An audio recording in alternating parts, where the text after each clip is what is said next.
If your staff are not entering records into your software, it's a serious leadership problem. And I'm saying this because for over 15 years, serving businesses and helping them transition from manual to electronic or digital operations, I've realized that the companies that come out tops or are able to, transition very easily from these manual processes are those that put their foot down and ensure that all team members comply with data entry policies. And I mentioned data entry policies for a reason, because if your company doesn't have a clear data entry policy, that's rules and guidelines that specify or clearly spell out how data should be entered, who should enter the data, the consequences for not entering the data, as well as incentives for entering the data.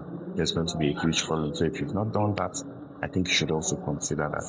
But there are other factors that are also important to look into, one of which is the fact that it's always different when you have a new team member and an old team member being asked to, use the software. So if an old team member is used to old manual systems and you bring in a computer or something else, they now start thinking that you are adding to their responsibilities. Meanwhile, if a new team member just came in and you said, hey, this is your job description, he or she doesn't complain about that, right? So you need to know that there's that shift mentally for the older team members. So you need to talk them into the whole thing. And like I always encourage, to build some kind of incentives into data entry. And I'll need you to see it from this point of view. Now, if you visit filling stations, petrol stations in Nigeria, you realize that you have no problems with sales data entry at all, because when you try in the sales people are hustling you to not buy from them. Why is that so? They have a basic salary and they have earnings based on the sales that they make. And this commission is paid through, they are able to download the sales report from each of the machines there. And, so that naturally gets them to just try to sell more.